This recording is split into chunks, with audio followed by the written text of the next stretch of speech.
Chapter 1. The Ship Comes Home. On the 24th of February, 1815, the ship Pharaoh came into Marseille. A man on the shore jumped into a boat and went out to the ship. A young man, about 20 years old, looked over the side of the ship.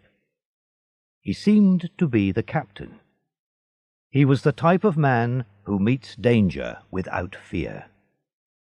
"Oh, is it you, Dantes?" cried the man in the boat. "What has happened?"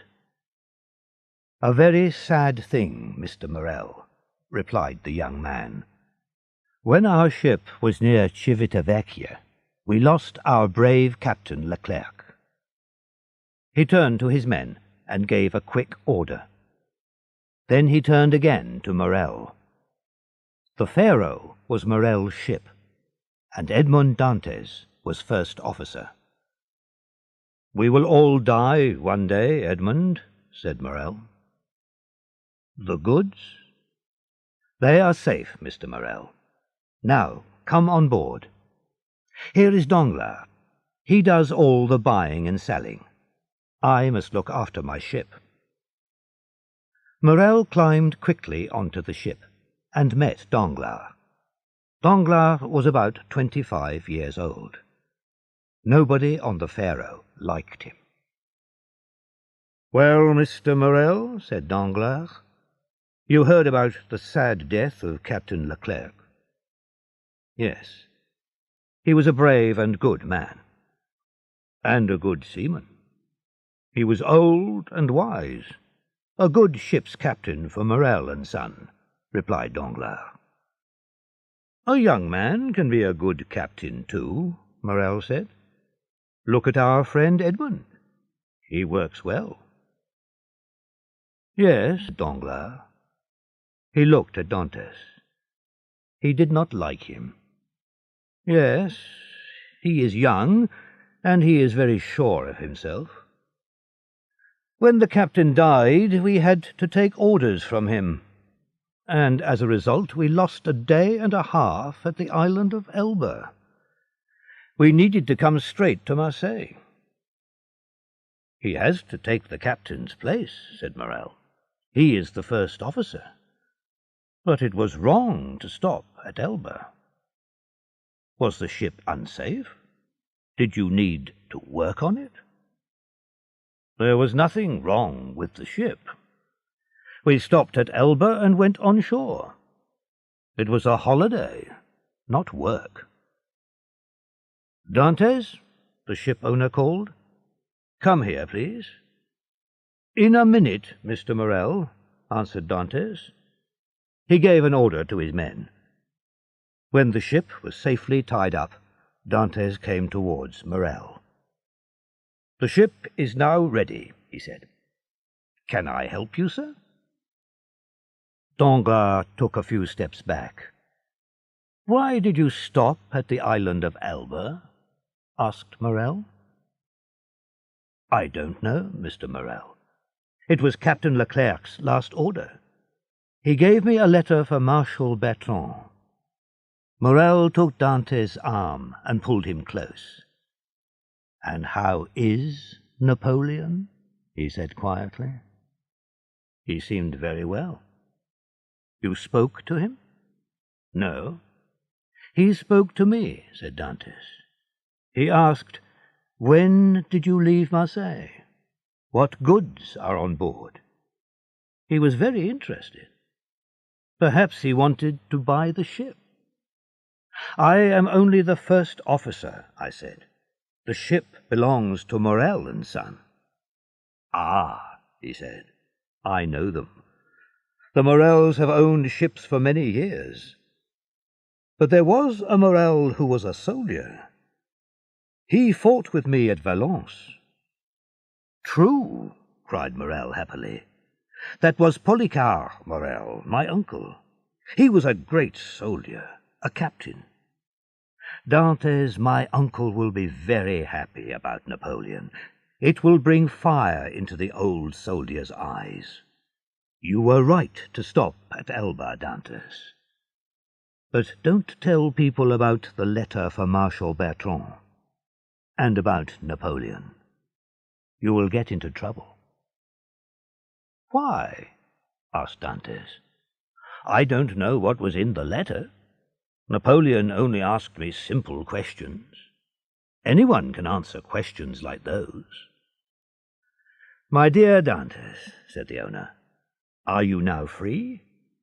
"Yes, Mr. Morel," Dantes replied. "Can you come and have dinner with me?" "Thank you, Mr. Morel, but I must visit my father first." "Visit your father, and then come to my house." "Thank you again, Mr. Morel, but there is another person that I must see." "True, Dantes, I forgot. Of course, the beautiful Mercedes. She came to see me 3 times. She wanted news about the Pharaoh." "She has promised to marry me," the young seaman said. "My dear Edmund," said the owner, "that is very good news. Now, hurry away to see your father." "Thank you, Mr. Morel. I have a question. Can I leave the ship for 14 days? "To get married?" Morel asked. "Yes, first, and then I want to go to Paris." "Yes, of course, Dantes. But come back again in 1 month. The Pharaoh can't sail without her captain." "Without her captain?" cried Dantes. His eyes were bright, and he was very happy. "Are you really going to make me captain of the Pharaoh? Oh, Mr. Morel, I thank you for my father and for Mercedes." "Good, Edmund. Go to your father. Go and see Mercedes, and then come to see me." "Shall I take you to the shore with me?" Dantes asked. "No, thank you. I'll stay and do some work with Danglars." "Were you pleased with him on this journey?" "Do you mean, is Danglars a good friend?" "No, we aren't friends. We disagreed one day near the island of Monte Cristo, and he doesn't like me. But he works well. I can say nothing against him."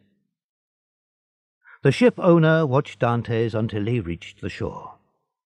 Danglars stood on the ship behind Morel. He also watched the young man as he went away, but he did not look kindly at Dantes. Chapter 2. Father and Son. Dantes turned into a narrow street and went into a small house. "My dear Edmund," cried his father, "my boy, my son, you are here in Marseille. Tell me all your news." "I have some sad news. The good Captain Leclerc is dead. But I am now captain of the Pharaoh. Just think, I am only 20 years old and the captain of a great ship. I will earn good money. I can buy you a new house." "What is the matter, father? Aren't you well?" "It is nothing," his father said. "You need food and a drink. Where will I find food and drink for you?" "There is nothing in the house," answered the old man. "But I don't need anything, because you are here." "When I left 3 months ago, I gave you plenty of money," Dantes said. "Yes, but I paid some money back to our friend Caderousse. He asked me for it." "But you gave Caderousse more than half of the money. Why did you do that? Here, father, take this and send for some food." Edmund put all his money on the table. "No, no," said the old man. "I don't need all that money." "But here comes Caderousse. He knows that you are home. He wants to welcome you." "Hello. You have returned, Edmund," Caderousse said. "Yes, neighbour," replied Dantès. He tried to hide his real feelings. "I am ready to help you in any way." "You are rich now," said Caderousse, looking hungrily at the money on the table. "Oh, that," said Dantès, "that is my father's money. But of course you are our neighbour. If you want money, we will lend it to you."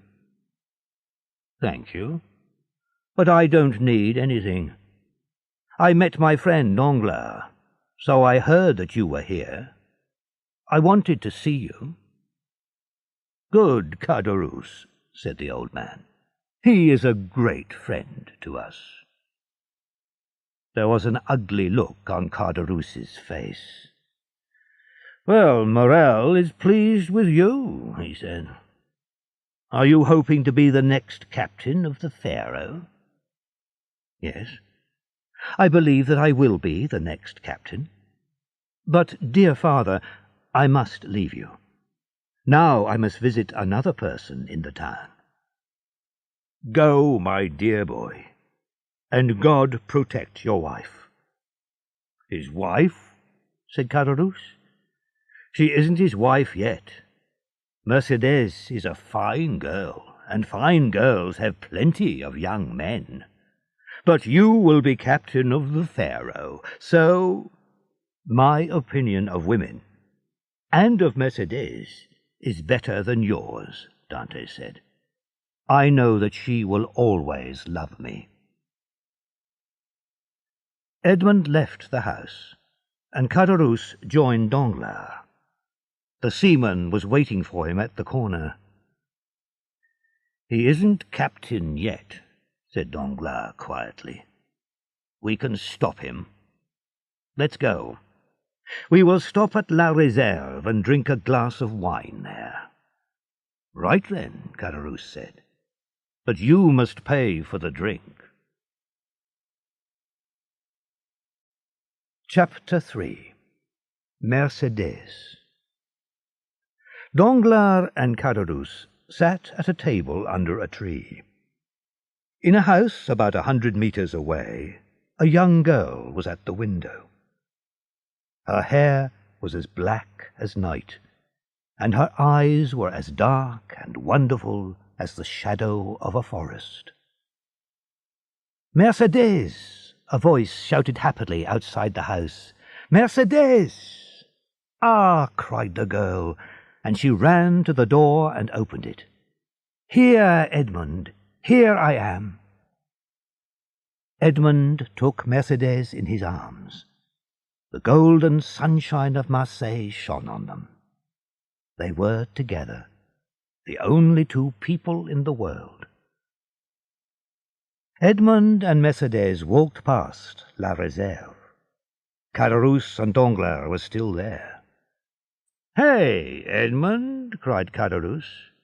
He got up from his seat. "Are you too proud to speak to your friends?" "No, my dear man," Dantès replied. "I am not proud, but I am happy. I was thinking about Mercédès."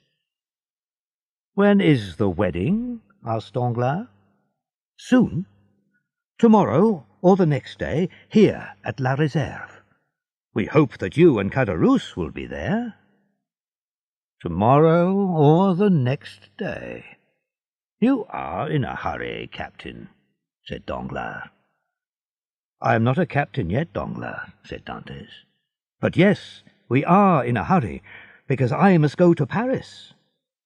"To Paris? Do you have business there?" "It is not my business. Captain Leclerc asked me to finish some work for him." Yes, I understand," said Danglars. And he added, speaking to himself, "To Paris. He is taking Marshal Bertrand's letter there. Ah, I have an idea. Dantès, my friend, you are not captain of the Pharaoh yet." He turned towards Edmund. "A good journey. he cried.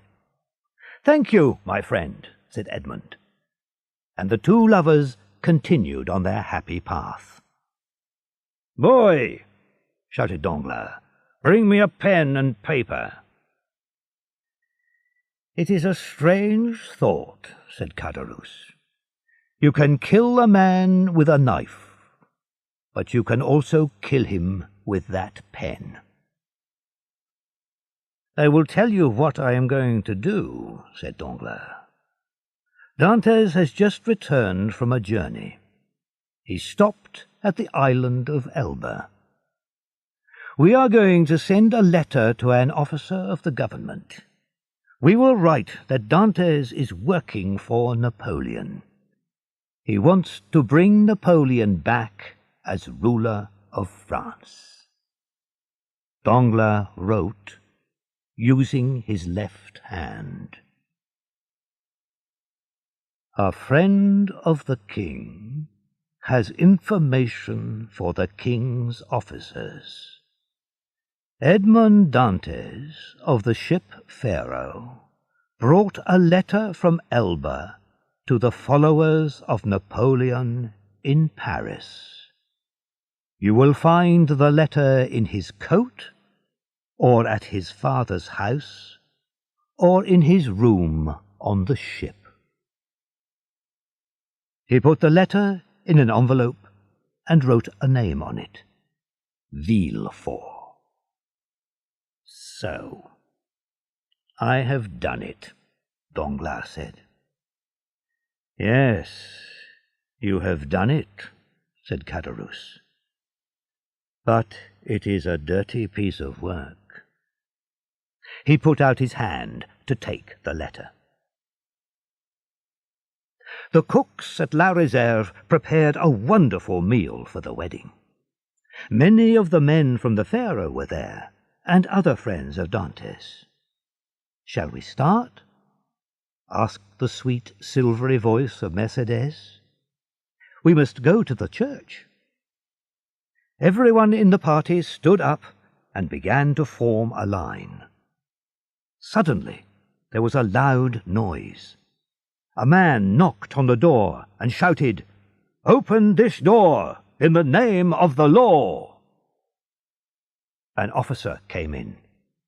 There were 4 soldiers with him. "Where is Edmond Dantès?"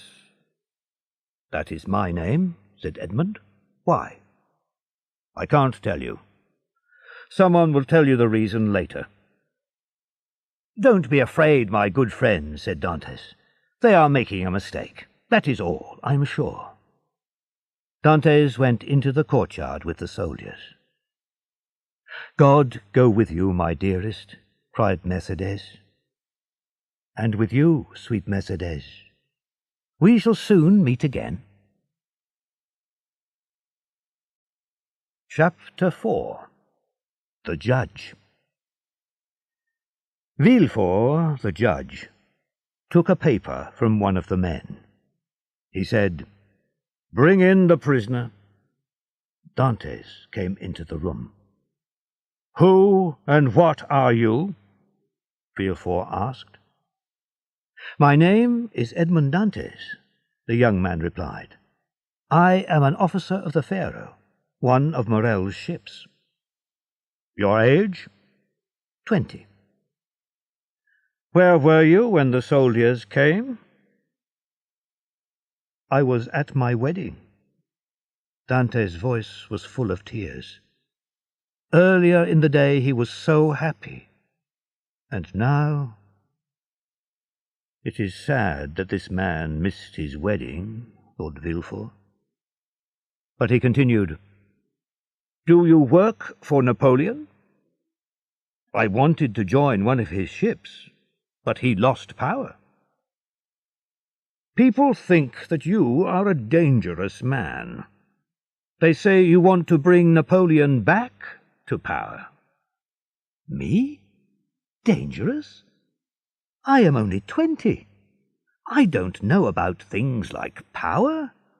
I love my father, I love Morel, and most of all, I love Mercédès. That is all that I can tell you." Have you any enemies? Enemies? Said Dantes. Only important men have enemies. I am not important. True, you are only 20, Villefort said. But you will soon be captain of a ship. You are marrying a pretty girl. Does someone hate you because you are so lucky? Perhaps. I don't know. You know men better than I do. I received this letter. Do you know the writing? Dantes read it. A cloud of sadness passed over his face. No, I don't know the writing. But the writer of this letter is a real enemy. Now, said the judge, answer me. Are the words in this letter true? No, Dantes replied. I will tell you the facts. Captain Leclerc became ill soon after we left Naples. On the third day, he was very ill. He called to me and said, "Promise me something. It is very important." I promised. After my death, you will become captain. Go to Elba and ask for Marshal Bertrand. Give him this letter, and he will give you another letter. He will tell you where to take it. That is what Captain Leclerc said. And what did you do then? The judge asked. I agreed. Leclerc was dying. On a ship, the last request of an officer is an order. I reached Elba, and I went on shore alone. I gave the letter to Marshal Bertrand. He gave me a letter to take to a person in Paris. I came here, visited Mercedes, and prepared for my wedding. I am going to Paris tomorrow. Ah, said Villefort. Perhaps you were unwise, but you followed the last orders of your captain. Give me the letter that you brought from Elba. Promise to see me again if I call you. You can go back to your friends now. I am free, then? Said Dantes happily. Yes, but first give me the letter. You have it already. The soldiers took it with some other letters. They are on the table. Stop, said Villefort as Dantes took his hat. Whose name and address are on the letter?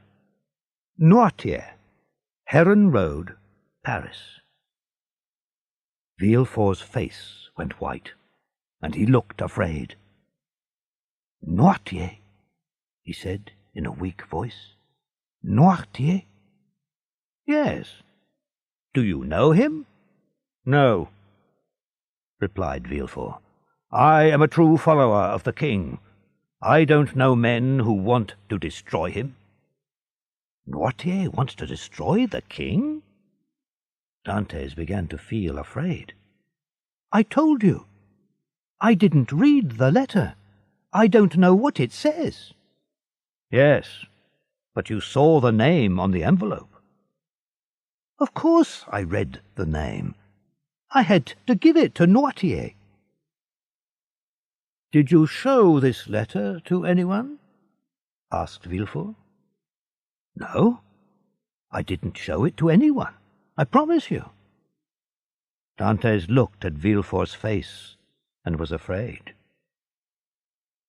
Villefort read the letter.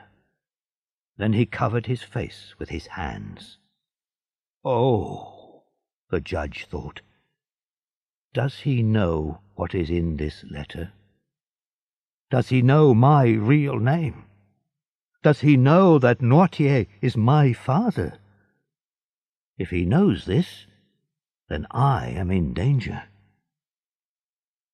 He looked closely at Dantes.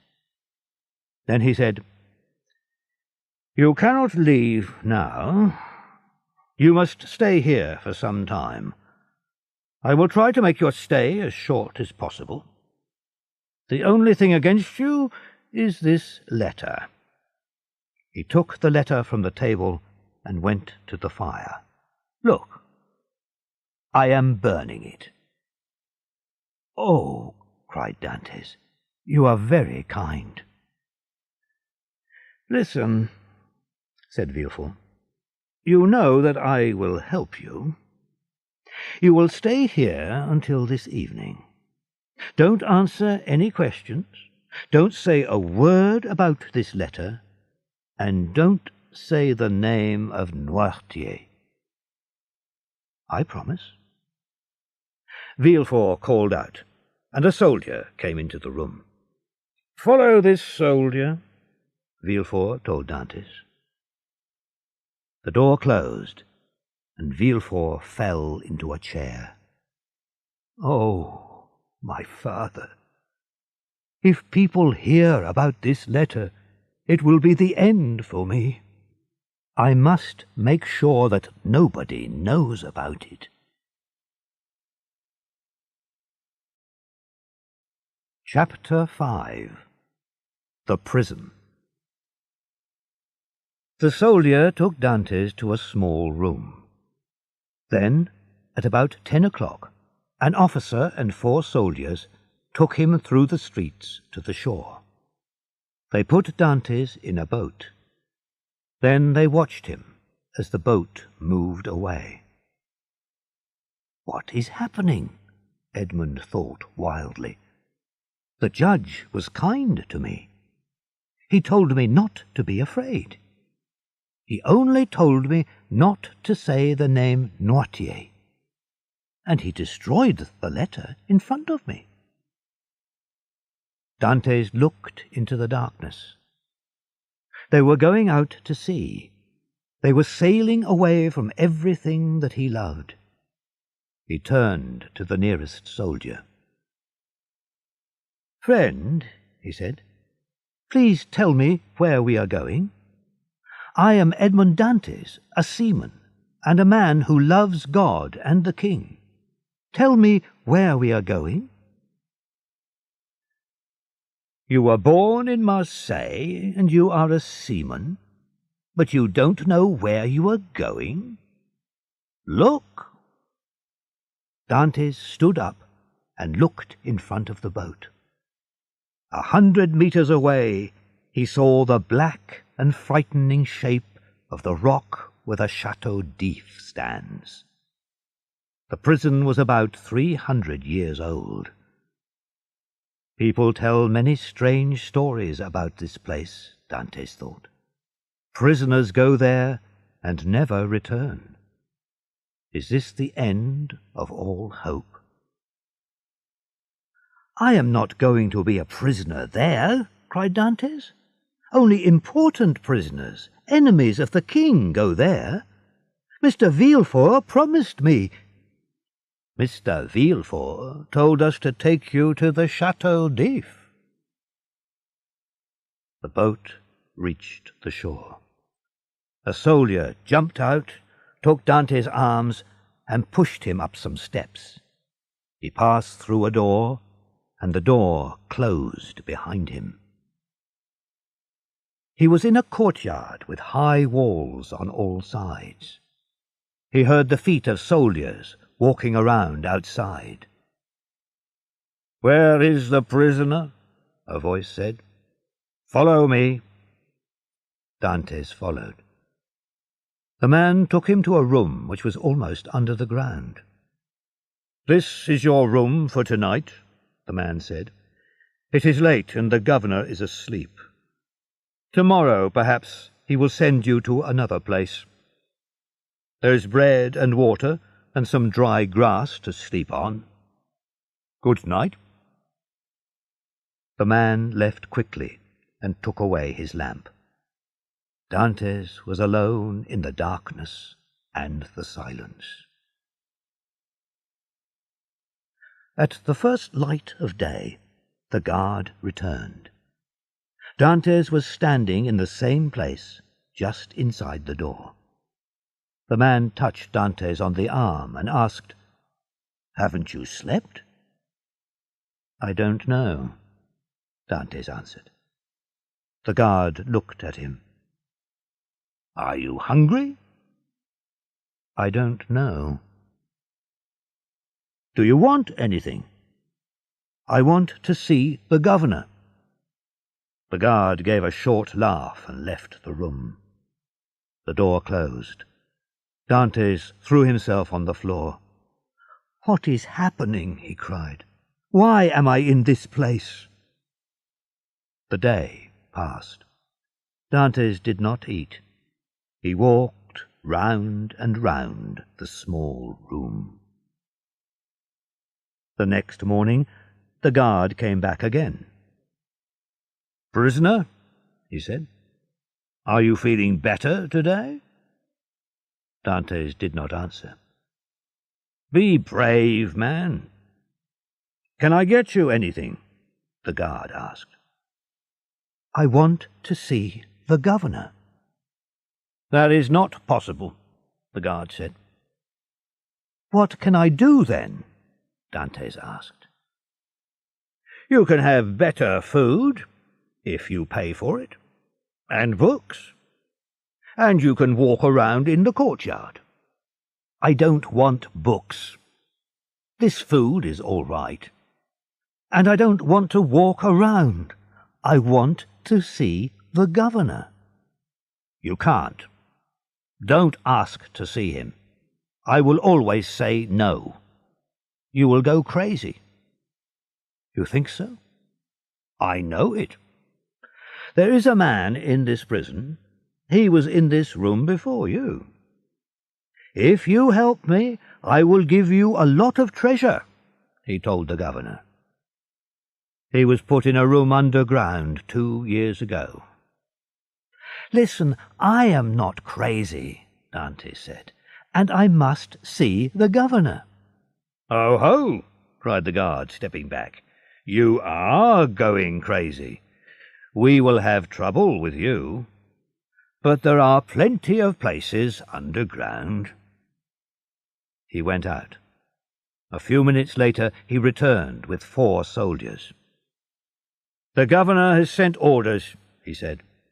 He turned to the soldiers. "This prisoner is crazy. Put him underground." The soldiers took Dantes' arms. He went quietly.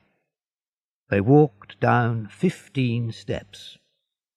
Then the soldiers opened the door of a room and threw Dantes inside.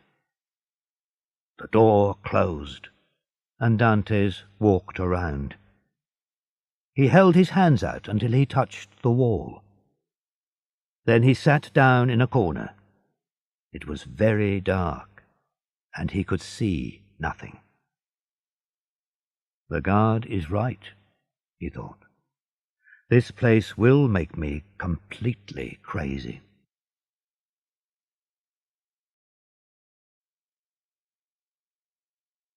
Chapter 6. Underground.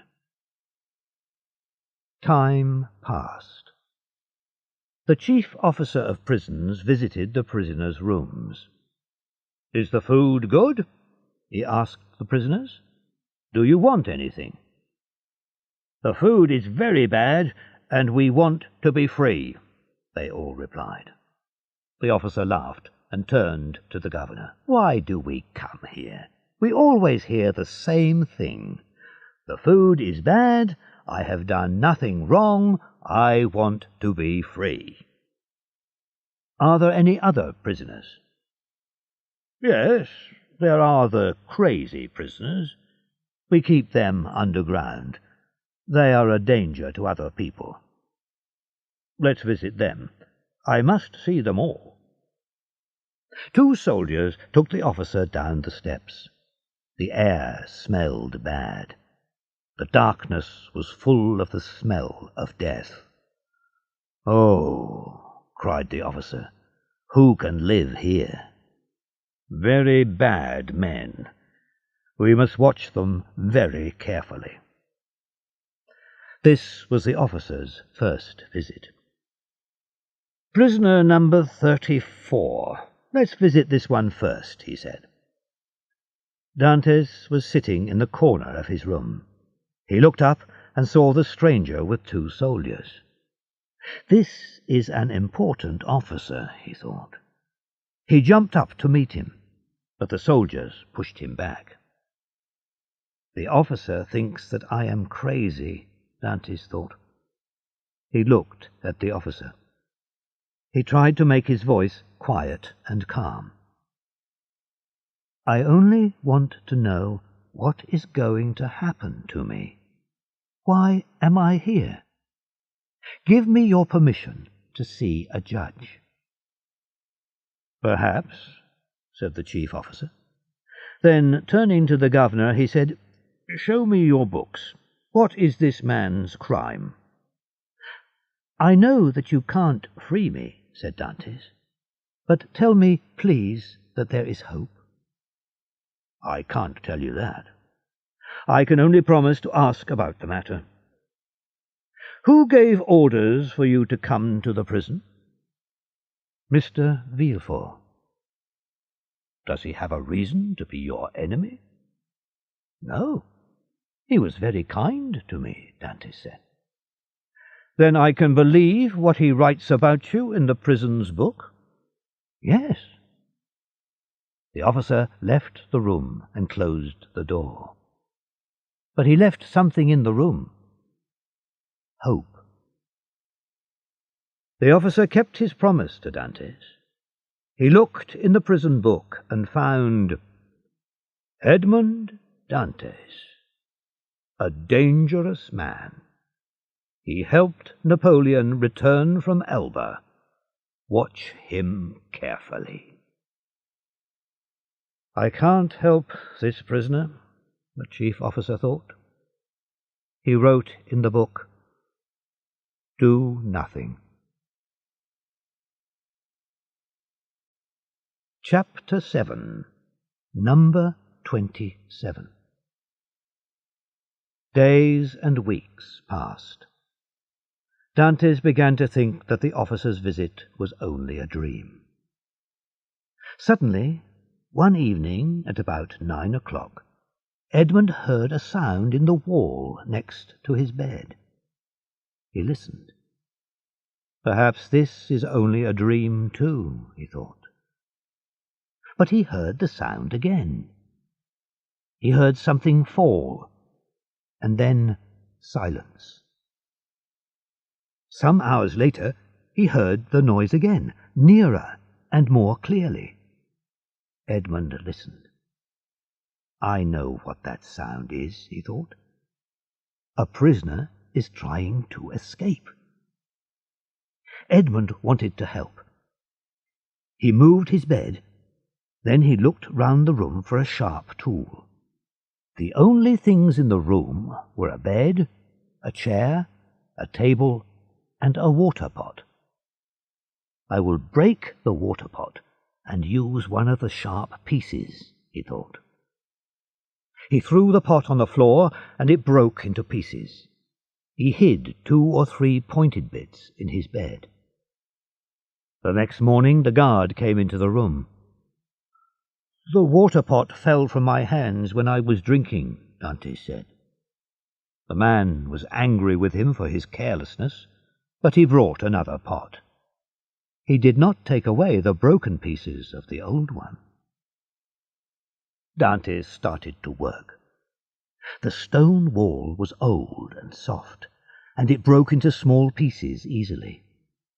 At last he pulled a stone out of the wall.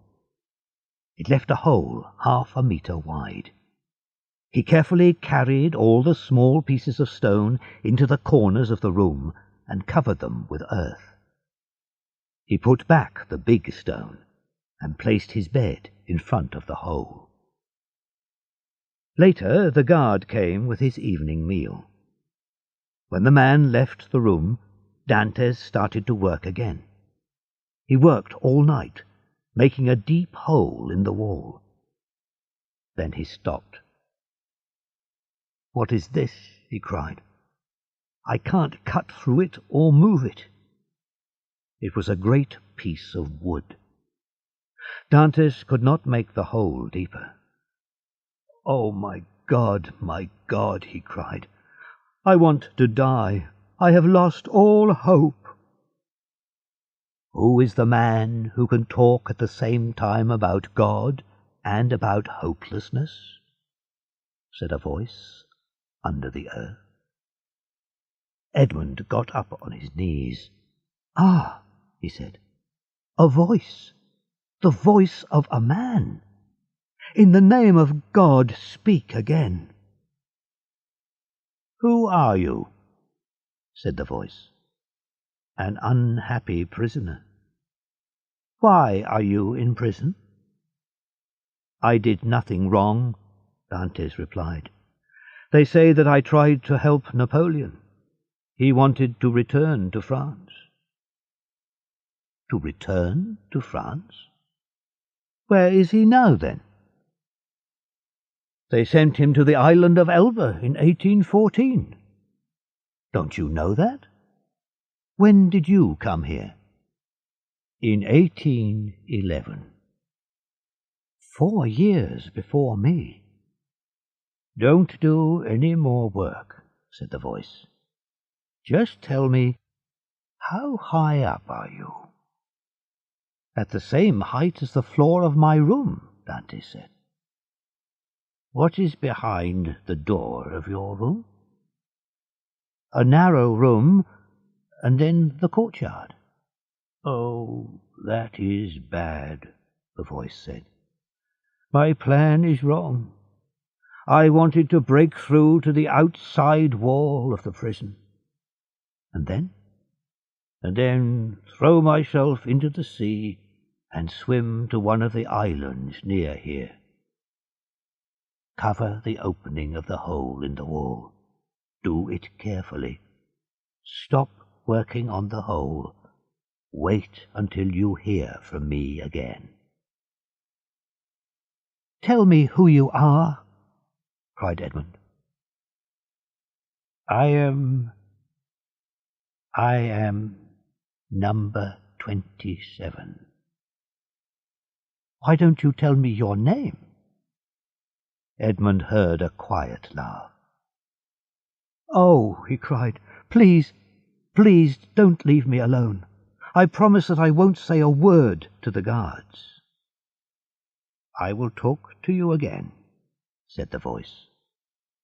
"Tomorrow." Edmund closed the opening in the wall, carefully hid the bits of stone, and put his bed back in its place. The next morning, when he moved his bed away from the wall, he heard a sound. He got down on his knees. "Is it you?" he said. "I am here." Soon after that, part of the floor of Dante's room fell away. Stones and earth fell down into the opening.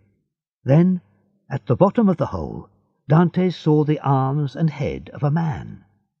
The man climbed up into the room. Dante reached his hands out to his new friend. He was a small man, and his hair was white. His eyes were dark, and he had a long beard. He was not strong. "You seem very happy to see me," he said to Dantes. "Your happiness touches my heart." But Dantes knew that the man was very sad. "You worked hard to escape," he said, "but you haven't reached the outside of the prison. This is just another room. But there are 3 other sides to the room. Do you know what is outside those walls?" "One wall is built against the rock. One is against the lower part of the governor's house. If we get out there, the guards will catch us. And this side faces where?" They looked at the 3rd side of the room. There was a small window high up in the wall, with 3 strong bars across it. The man pulled the table across the room and put it under the window. "Climb on the table," he said to Dantes.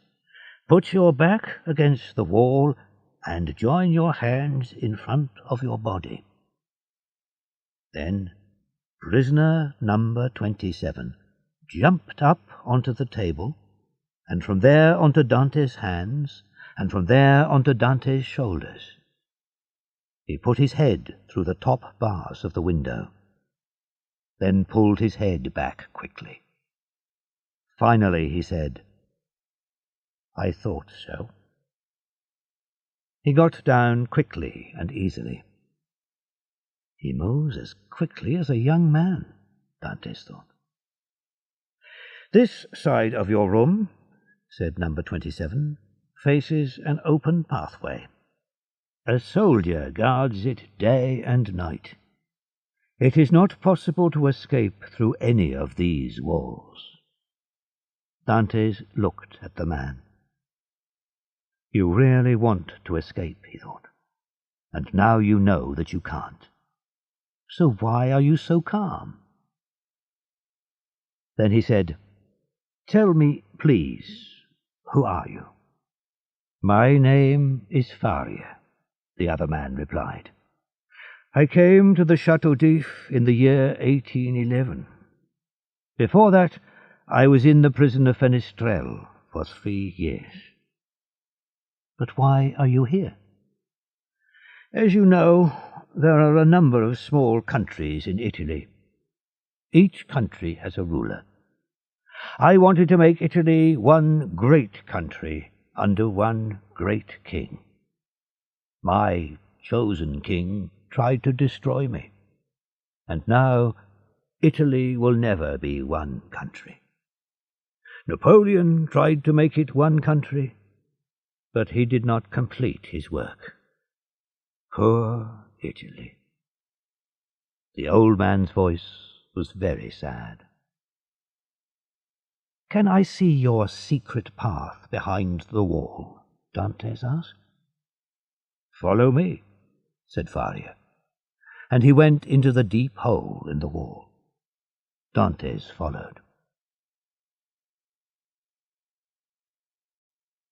Chapter 8. Faria's Room. The two friends passed easily along the underground path. Faria pulled up a stone in the floor, and they climbed into his room. Dantes looked around. "There is one thing that I still don't understand," he said. "How do you do so much work?" "I work all night." "At night? Do you have cat's eyes? Can you see in the dark?" "No, of course not. But God has given man a mind. With it we can make what we need. I made a lamp for myself. I get the oil from my food, and it burns very well." They sat and talked. Faria's words were clever and wise. Sometimes Dantes could not understand them. "You are very wise. Will you teach me?" Dantes asked. "I don't want you to get tired of me. A clever person doesn't want to talk to a person who knows nothing. Teach me, and then the hours will pass more quickly for you." Dantes learned new ideas from Faria very quickly and easily. He learned about the history of the world and the English language and many other things. Time passed. Dantes was much happier, but Faria's health was not good. One day Faria was in Edmund's room. Edmund was working on the secret path between their rooms. Suddenly Edmund heard Faria cry out in pain. He hurried to him and found him in the middle of the room. His face was as white as death. "What is the matter?" cried Dantes. "Quick," replied Faria. "Listen to me." Dantes looked at Faria's face and was afraid. Faria's eyes were dark, and there were deep blue circles round them. His skin was very pale. "Listen," said Faria. "I have a terrible illness. I was ill before I came to the prison. Help me back to my room. Take out one of the feet which hold up my bed. There is a small bottle of red liquid in the hole." Dantes acted quickly. He pulled the old man down into the underground path and took him back to his room. Then he helped Faria onto the bed. "Thank you," the poor man said. He was very cold now. "Now I must tell you about this illness. When it reaches its worst point, and not before, I pour a little of the liquid into my mouth." He stopped talking. The frightening greyness of death passed over his face. Dantes waited. Then he thought, "My friend is nearly dead." He took Faria's knife, broke open the bottle, and poured a little of the liquid into Faria's mouth. And he waited again. "Will my friend die?" he cried. 1 hour passed, and there was no change. Then, at last, a little colour came into Faria's face. The wide-open eyes showed some life. Faria could not speak, but he pointed to the door. Dantes listened and heard the steps of the guard. "He mustn't find me here," he thought. The young man ran to the opening of the underground path and hurried to his room. Just after he reached it, the guard came in with food. He saw his prisoner sitting, as usual, on the side of his bed. After the guard left, Dantes hurried back to Faria's room. He lifted up the stone and was soon next to the sick man's bed. Faria was a little better, but he was still very weak. "Don't lose hope," said Dantes. "You will soon be strong again." He sat down on the bed next to Faria and held the old man's cold hands. "No," said Faria. "My first illness lasted for only half an hour. When it ended, I got up from my bed without help. Now I can't move my right arm or leg, and there is a pain in my head. Next time, the illness will kill me." Chapter 9. The Story of the Treasure. The next morning Dantes returned to Faria's room. Faria looked a little better.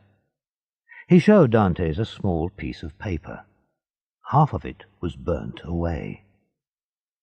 Edmund said, "I can't see anything except broken lines and words."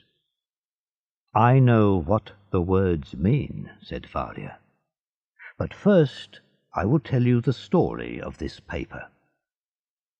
I was the friend and helper of Prince Spada, the last of the princes of that name. I was very happy with him. A long time ago, his family was very rich. People often say, as rich as a Spada. But my friend, Prince Spada, had very little money. He told me about another Spada. This man lived and died at the time of Cesare Borgia. Cesare Borgia needed money for his wars, but the country was very poor. Finally, he thought of a plan. He asked 2 famous rich men, Rospigliosi and Spada, to dinner. Rospigliosi was very pleased, but Spada was a wise man. "Cesare Borgia wants my money," he thought. "He will kill me." He wrote a note. Then he went to the dinner. There was death in the glass of wine in front of him. "If I don't drink the wine, Borgia will kill me in another way," he thought. So Spada drank and died. Cesare Borgia took all the dead man's papers and the last letter that Spada wrote before the dinner. This said, "I give everything to my brother's child, all my money and all my books. Tell him to keep the prayer book with the gold corners carefully. It will help him to remember his uncle." Cesare looked everywhere. There were some gold cups and a little money, very little, and he took those. But he could not find the treasure of the Spadas. Years passed. The famous prayer book stayed in the family, and my friend the prince now owned it. Like many people before me, I looked through all the family papers, through rooms full of papers. Where was the treasure of the Spadas? I found nothing. I read the history of the Borgia family. Cesare Borgia took all the Rospigliosi's money, true, but I found no information about the Spada treasure. I was sure that the treasure was still hidden somewhere. My friend died and left everything to me. He asked me to write a history of the Spada family. In 1807, a month before I became a prisoner, I was reading some papers. I fell asleep. It was evening when I woke up. The only light was from the fire. I felt for a piece of paper. I wanted to get a light for the lamp from the fire. I didn't want to burn any important papers, but I remembered a piece of plain white paper in the prayer book. I took it and put a corner in the fire. The fire began to burn the paper. Suddenly I saw yellow writing. I quickly put out the fire and looked at the paper. There were words on it. You could only read them when the paper was hot. I burnt a lot of the paper, but the last piece is in your hands." Dantes looked again at the yellow writing. "And now," said Faria, "look at this." He gave Dantes a second piece of paper with broken lines of writing on it. "Put the two pieces together." "Yes," Dante said, "I understand. But the writing on the second piece is different." "It is my writing," said Faria. "I thought about it and completed the old paper. When I understood the words, I left immediately. But the government was afraid of me. When I went on board the ship, soldiers took me prisoner." Faria looked at Dantes. "And now, my dear man," he said, "you know as much as I do. If we ever escape together, half this treasure is yours. If I die here, all of the treasure is yours. You are my son. You were born to me in this prison. God sent you to help a sad old prisoner." "Thank you," said the young man to Faria. "But we will never have the treasure, because we won't leave this prison. My real treasure is your teaching and your wise words."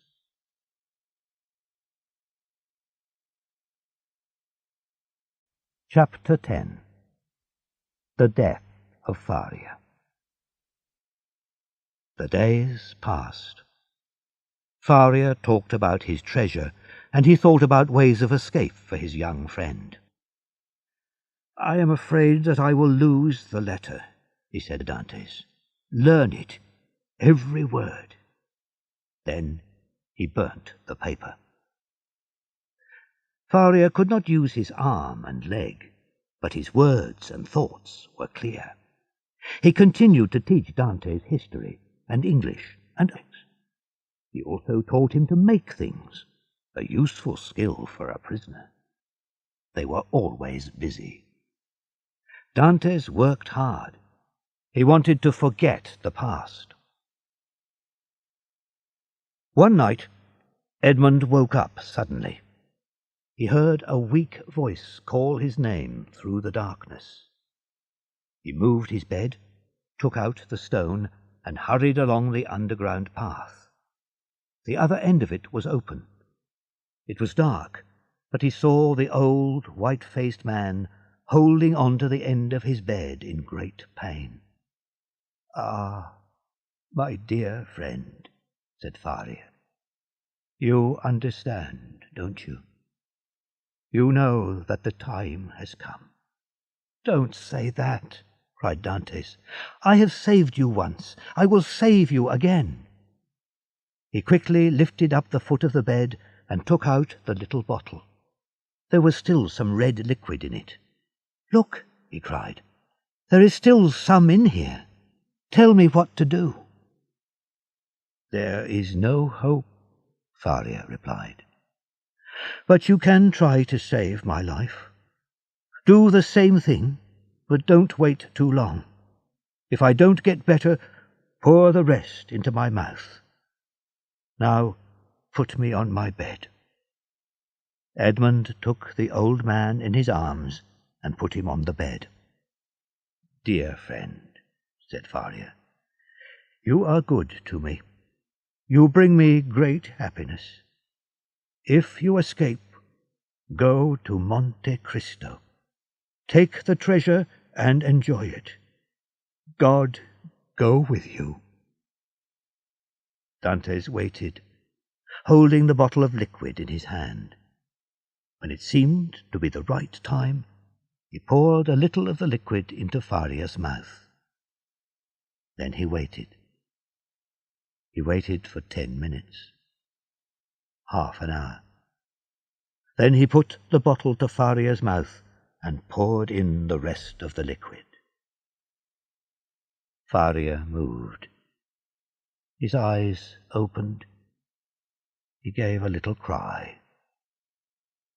Then silence. Edmund sat with his hand on his friend's heart. The heart became weaker and weaker, and then the old man's body slowly went cold. Dantes went down into the underground path and put back the stones behind him. He was lucky. A few minutes later the guard arrived. He went first to Dante's room. Then he went on to Faria's room with his breakfast and some clothes. "What is happening in my friend's room?" Dantes thought. "I must know." He went down the underground path and heard the guards' cries. Other guards came. "Finally," one of them said, "the old man is gone to look for his treasure. I hope that he has a good journey. And now we can prepare him for his grave," another man said. "Put him in a simple bag of plain cloth. That is enough for a grave at the Chateau d'If." Then there was silence. "Perhaps they have gone away," Edmund thought. "But I am not sure, so I can't go inside." After an hour he heard a noise. It was the governor, and there was someone with him. "Yes," said an unknown voice, "Faria is dead." "I am sure that he is," the governor said, "but by the rules of the prison we must check." Dantes heard more footsteps. People went in and out of the room. Then he heard someone pull a large piece of cloth along the floor. There was another sound from the bed when somebody put a heavy weight on it. "In the evening," said the governor, "at about 10 or 11. "Shall we stay with the body?" "No, That isn't necessary. Lock the door." The steps went away, and the voices disappeared. Someone locked the door. Then there was silence, the deepest of all silences, the silence of death. Dantes lifted the stone. He looked carefully round the room. There was nobody there. He went in. Chapter 11. The Grave of the Château d'If. On the bed, Dante saw a long bag of dirty cloth. The body of his friend Faria lay inside it. Alone. I am alone again, Dantes thought. And then he stopped. He looked at the bag, and a strange thought came to him. Only dead people leave this prison. I can take the place of the dead. There was no time to think about it. Dantes opened the bag with Faria's knife. He took the body from the bag and carried it along the underground path to his own room. He laid the body on his bed and pulled the bedclothes over its head. Then he kissed the cold face and turned it to the wall. "The guard will think that I am asleep," Dantes said to himself. He returned to Faria's room, took off his clothes and hid them. Then he got inside the bag and lay exactly like the dead body. "I have made my plan," he thought. "Will the men discover me when they carry the bag outside? Will they find a living man, not a dead body? If that happens, I will cut open the bag from top to bottom with the knife. Then I will escape. If they try to catch me, I will use the knife. Perhaps they will put me in the grave and cover me with earth. It will be night. I only hope that the grave is not too deep." Another thought came to him. When the guard brings my evening meal at 7 o'clock, will he notice Faria's body in my bed? But no, I am often in bed when the man comes. He just puts the food on the table and goes away again in silence. If he speaks to me this time, what will happen then? When he gets no answer, will he go to the bed? Dantes waited for the cries of the guard. But the hours passed, and the prison was quiet. Finally, Edmund heard footsteps outside. He must be brave now, braver than ever before. The footsteps stopped outside the door. There are 2 of them, Dantes decided. He heard them put down some wood. They are going to carry the body on that, he thought. The door opened. Through the cloth of the bag, he saw 2 shadows come to the ends of his bed. Another man stood at the door with the lamp. He was a thin old man, but he is heavy. One man was lifting up his head. The other man lifted his feet. "Have you tied it on?" the first speaker asked. "Not yet. We don't want to carry unnecessary weight," the other man replied. "I can do that when we get there." Tied it on? Tied what on? thought Dantes. The men put the body on the piece of wood. Then they moved up the steps. Suddenly Dantes felt the cold, fresh night air. The men walked about 20 meters, then stopped and put the body down. One of them went away.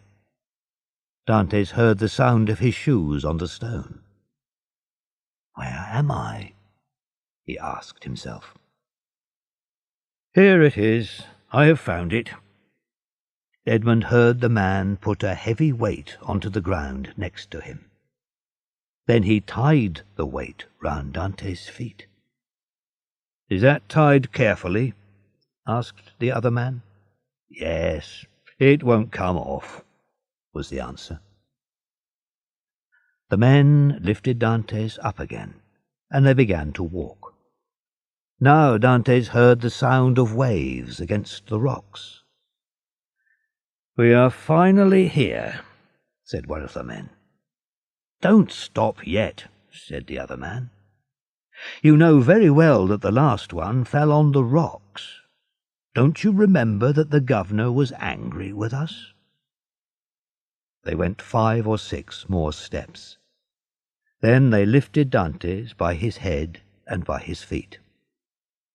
"1," said the men, "2, 3, and away!" They threw Dantes into the air. He was falling, falling. A heavy weight pulled him quickly down. Finally, with a great noise, he fell into the cold water.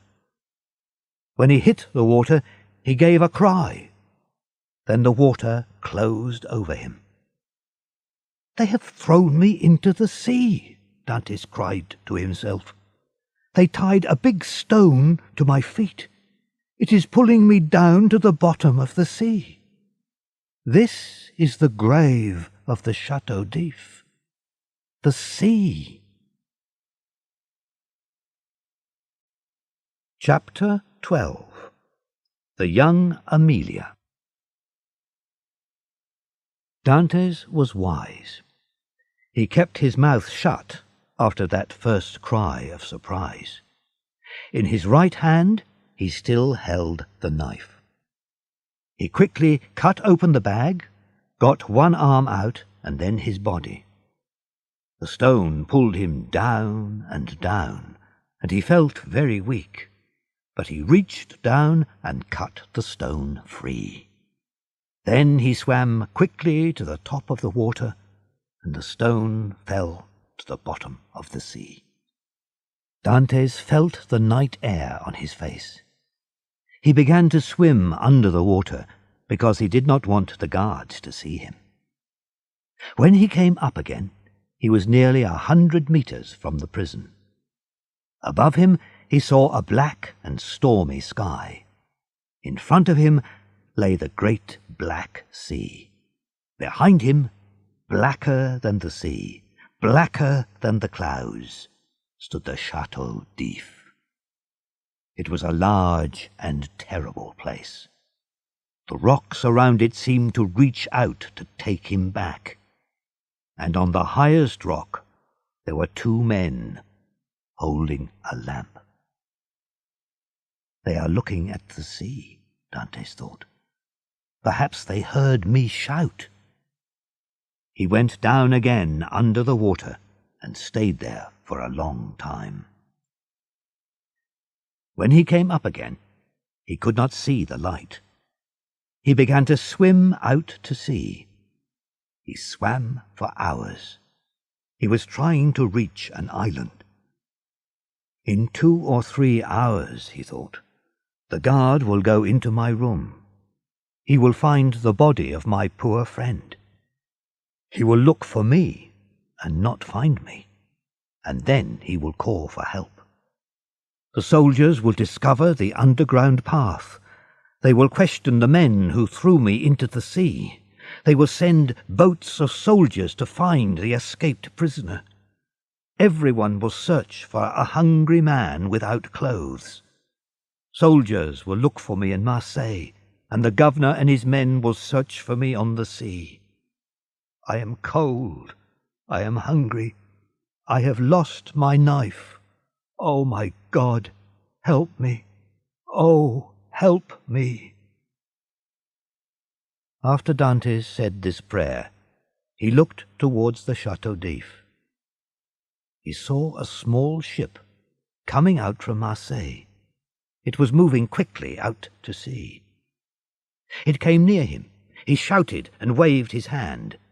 The ship turned towards him and let down a boat. There were 2 men in the boat. Dantes began to swim to it, but he was too weak. He gave a cry, and one of the men in the boat shouted, "Be strong, we are coming." Dantes heard their words.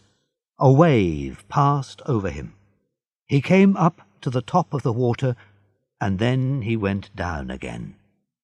The water closed over his head. "I am dying," he thought. Then someone caught him by the hair and pulled him up. After that, he heard and saw nothing. When Dantes opened his eyes, he was on board the ship. "Where are we going?" he thought. He looked out through a small window. "We are leaving the Château d'If behind." The captain came to see him. "I am a seaman, and I lost my ship in the storm," Dantes told him. "You can stay on my ship," the captain said, "but you will have to work." Suddenly, a loud noise rang across the waters. "Hey, what is that?" cried the captain. "A prisoner has escaped from the Château d'If," replied Dantes. "Is he the escaped prisoner?" the captain thought. He looked at Dantes. "Does it matter? Even if it is him, he will be useful to us." The ship was called the Young Amelia. It carried goods to quiet shores on dark nights. There were no customs officers in these places, so the captain did not pay money to the government for the goods. At first, the captain did not tell Dantes about his business. "I do not know this man," he thought. "Perhaps he is a government officer." But after some days, he started to like Dantes. The ship reached Livorno. Edmund asked a man there to shave him and cut his hair. When the job was finished, he asked for a mirror. He saw the changes in his face. "When I went to the Château d'If, my face was round and open. It was the face of a young and happy man," he said to himself. Now his face was longer, his mouth was harder and stronger, his eyes were deep and thoughtful, and his skin was whiter. Even his voice was softer and sadder. "I don't know myself," he thought. "I am a stranger." Next he went to buy some clothes. Then, a changed man, he went back on board the Young Amelia. The men of the Young Amelia worked hard for their captain. They spent very little time in Livorno. The captain wanted to get the goods out of the city quickly and to take them to Corsica. They sailed away. Edmund was happy on the open sea. "I often dreamed about this in prison," he thought. Early next morning, the captain found Dantes. The 2 men stood at the side of the ship and looked at some great rocks. The sun shone in the sky and coloured the rocks a soft pink. It was the island of Monte Cristo. "I can jump over the side of the ship," Dantes thought, "and swim to the island in an hour. But if I do that, how will I get the treasure away? I must wait. I waited for years to be free. I can wait for a few months to be rich." He looked again at the island. Perhaps the treasure is only a dream of Faria's. But there was Prince Spada's letter. That seemed real.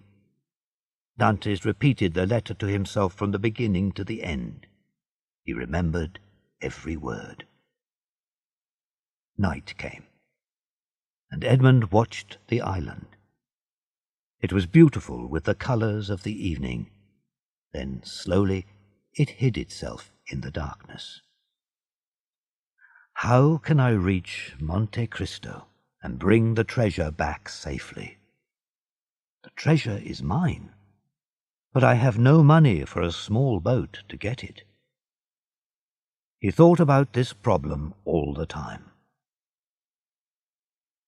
They returned from Corsica to Livorno. One evening in Livorno, the captain asked Dantes to come to an important meeting.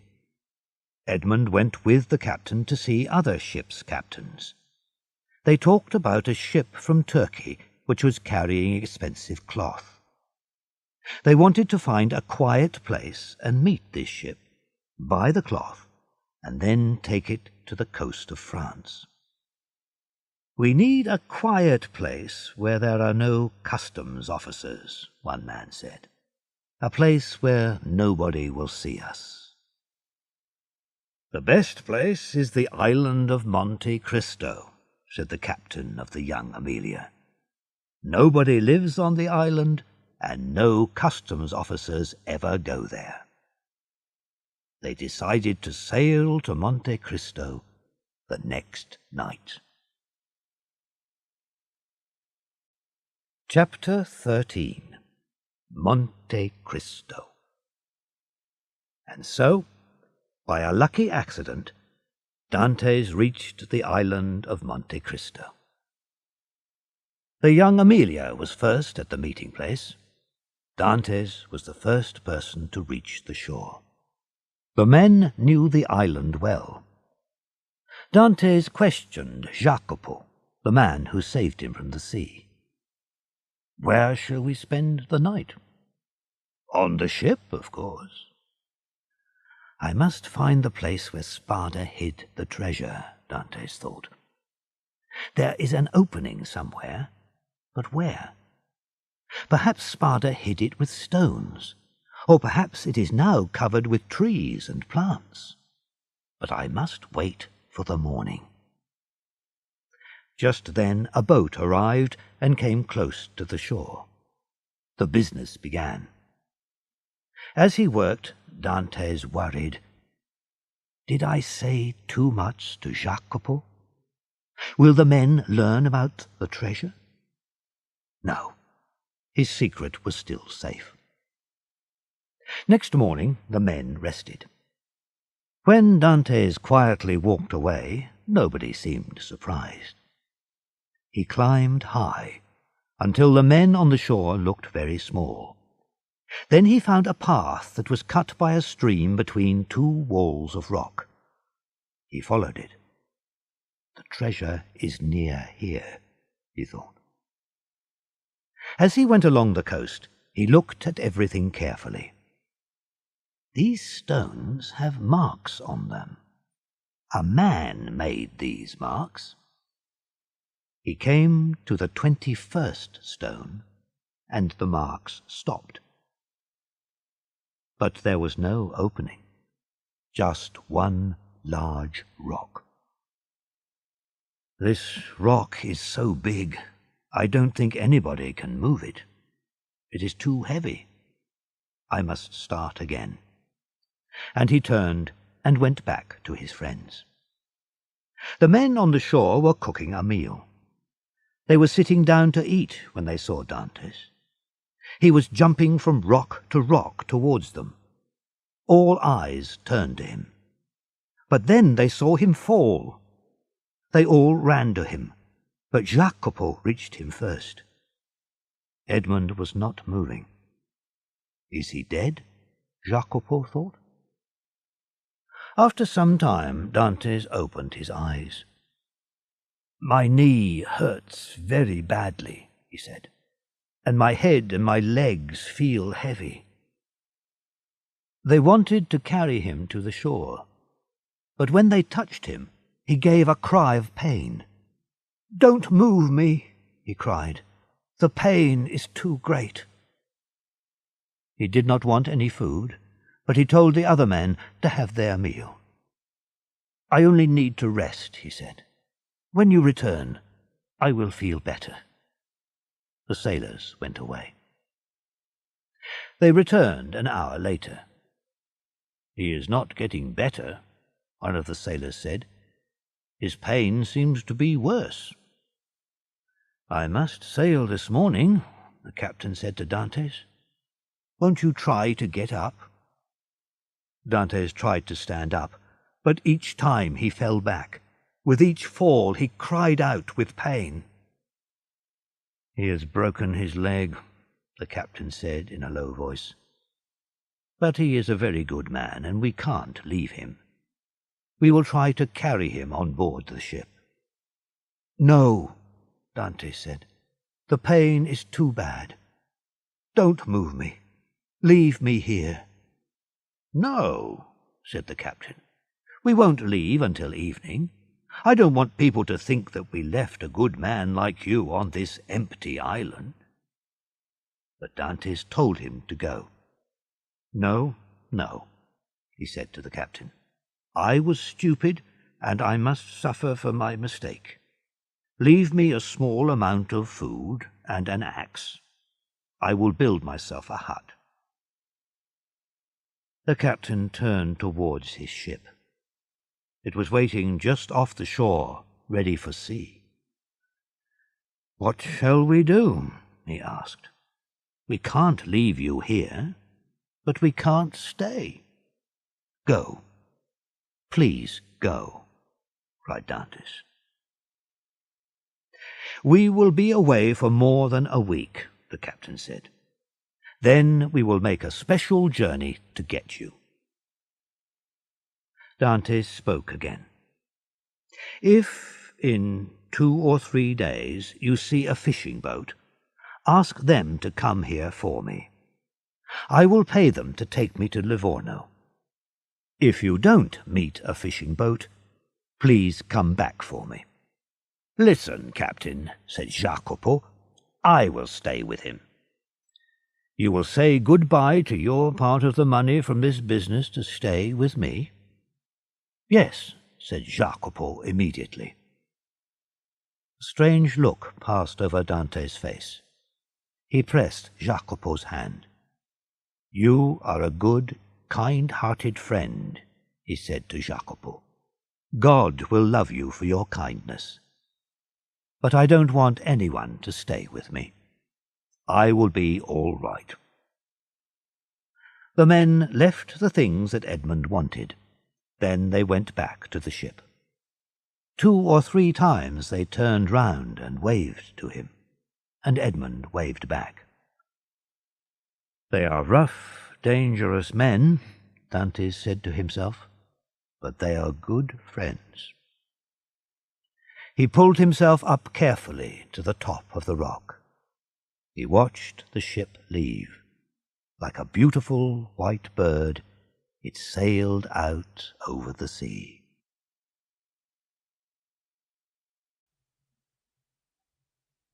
Chapter 14. Treasure. Edmund climbed carefully down from the rocks. "I didn't really fall. I wanted the men to leave me here. I don't want to fall and hurt myself now," he thought. He followed the line of marks on the stones again. They started from a small place on the shore. Only a small ship could land there. But Spada's boat landed here, Dantes said to himself.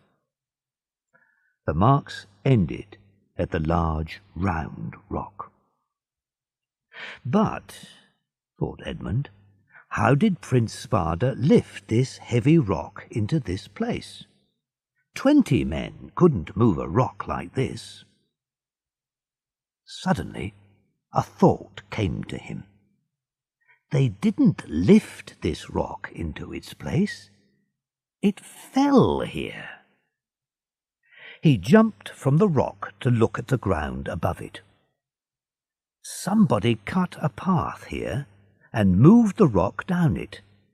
They put a large stone here to hold it in its place. Now the stone is almost hidden by the grass. But the rock does not fit perfectly. The holes are full of small stones and earth. Dantes cut away these small stones at the top, and after 10 minutes he put his arm into the hole. He took his axe and cut wood from a strong tree. Then he put one end of the wood into the hole and pulled on the other. The rock moved. Again he pulled. The rock moved from its place and then fell back again. Dantes rested. He gave a last strong pull. The rock fell down the hill into the sea. In the place of the rock, Dantes saw a large square stone with a ring in the centre of it. He felt weak, so he waited for a minute. Then he put the wood into the ring and lifted the stone. He saw steps going down into the darkness of an underground room. But there was some light down there, and the air was fresh. Both the light and air came in through small holes in the rock above his head. Dantes looked into the corners of the underground room. There was nothing in them. He remembered the words of the letter, "Break into the second room." He was in the first room, and he must now find the second room. He began to hit the wall with his axe. In one place, the sound of the axe was a little different. He hit it again. The hard rock broke away easily. Behind it, there was a wall of square white stones. Somebody built this opening.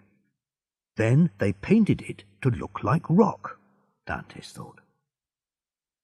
He felt very weak. He put the axe on the ground and went up the steps, out into the open air.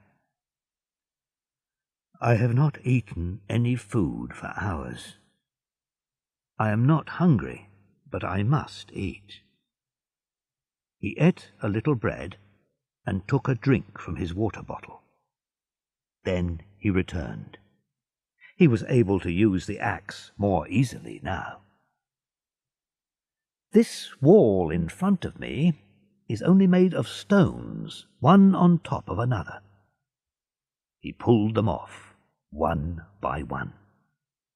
Finally, Dantes broke the wall into the second room. It was smaller and darker than the first one. He waited for fresh air to fill the room. Then he went in. There was a dark corner to the left of the opening. He looked round this second room.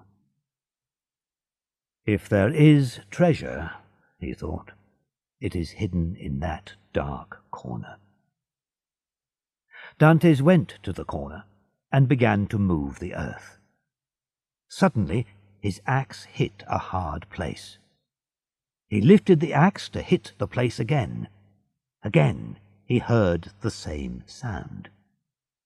It is a great wooden chest. There are strong pieces of metal round it, he thought finally. He went outside. There he stood and thought. Then he took a dry piece of wood, lit it, and went down again. He looked at the top of the chest. It was about 1 meter long and half a meter wide. In the centre, there was a piece of silver in the wood. There was a mark on the silver, the mark of the Spada family. The treasure is here, Dantes thought. He tried to lift the box, but he couldn't. He tried to open it, but there was no key. He took his axe to break it open. The top came away. The wood was old and soft. There were 3 smaller boxes inside. In the first box there were gold coins from many different countries. In the second box were bars of gold. From the third box, Edmund took a handful of gold rings. He touched, felt, and looked at the treasure. Then Edmund ran quickly back to the steps. He jumped up on a rock and looked out at the sea. He was alone with this great treasure. Was he awake, or was it a dream?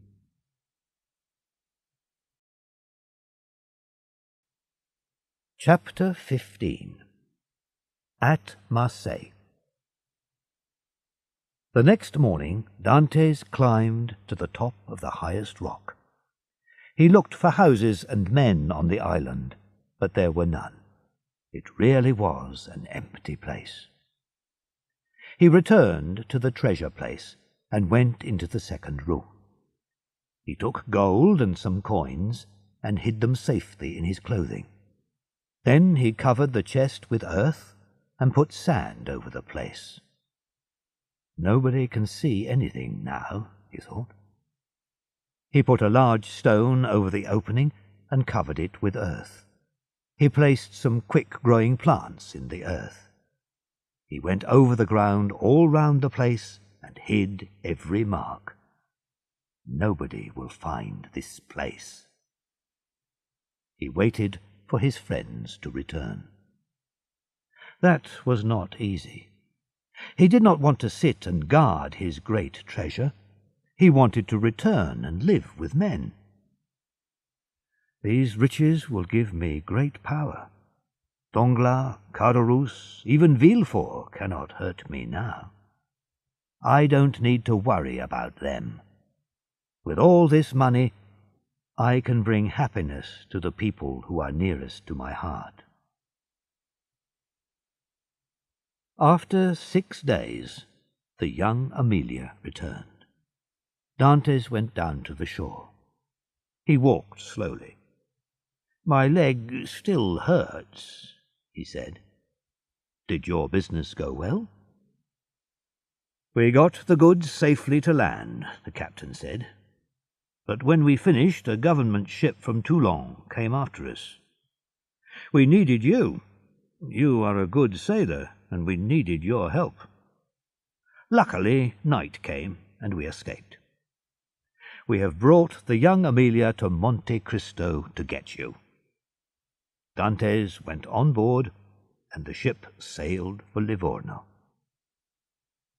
In Livorno, Dantes sold 4 of the smallest rings to a shopkeeper. Edmund was afraid. Will he ask where I found these rings? I am only a poor seaman.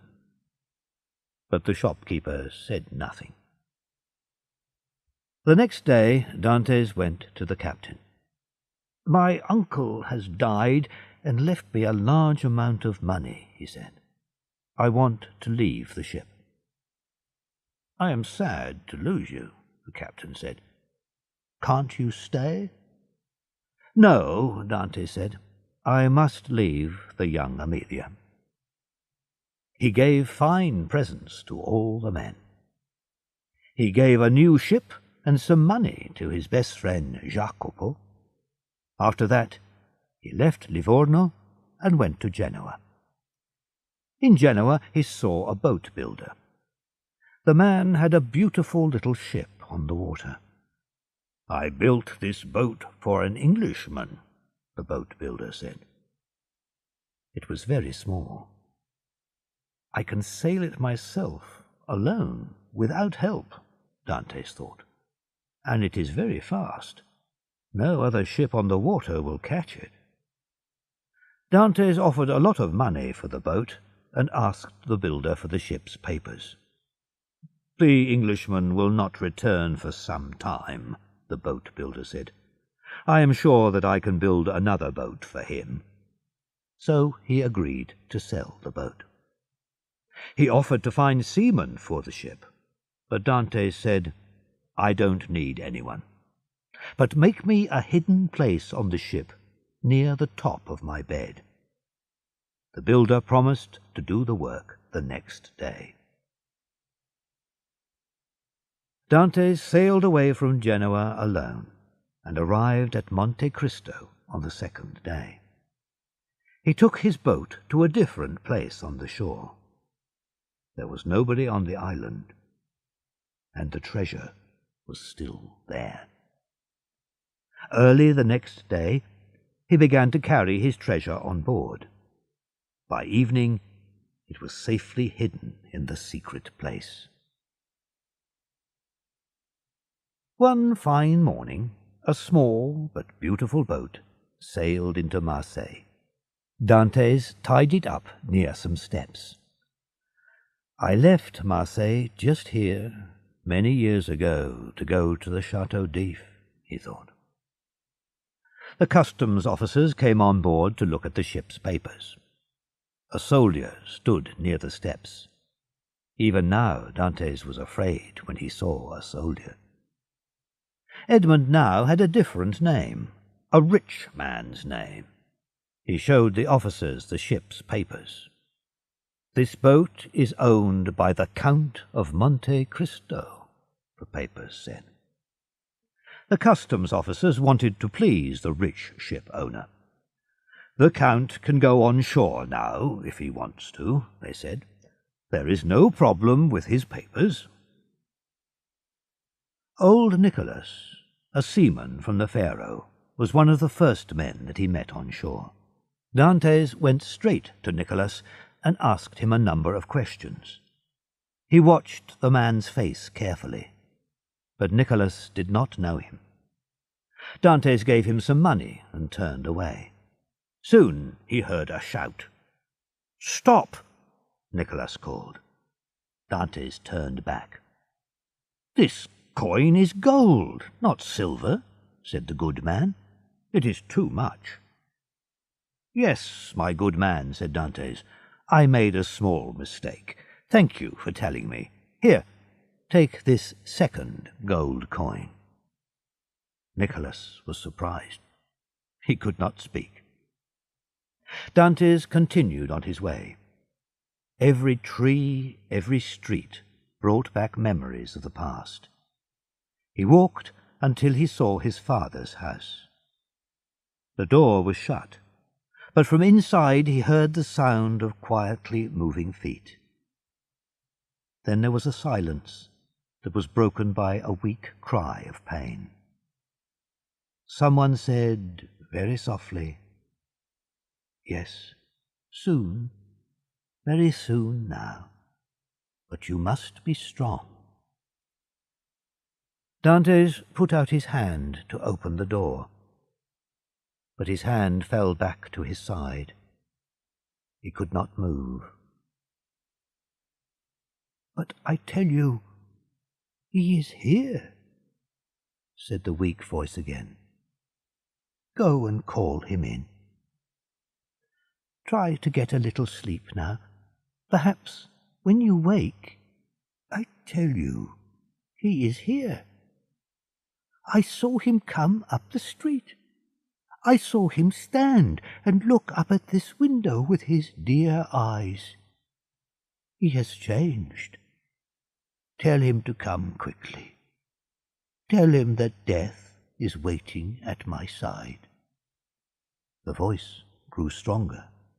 "Open the door, I say, and bring him in." There were footsteps. The door opened slowly, and Mercedes stood there. She saw him. At first she did not know him. Then she fell forward with a cry. "It is you!" she cried. Then taking his hand she pulled him into the room. "Come quickly, he wants to see you." The old eyes looked up at him, dark and beautiful, with a last silent look of love. Then the eyes closed. "Kiss me," he said. "Hold me in your arms, Edmund. Death, you can come and take me now." Napoleon returned to France in 1815.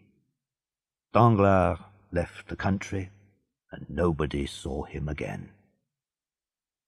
"Caderousse is still alive," said Mercédès, "but he is very poor." "Look," said old Nicholas to a soldier standing by the steps. Far away on the Mediterranean Sea there was a white sail. "He has gone," said old Nicholas. "That rich count?" "Yes, I saw him go," replied the soldier. "And her?"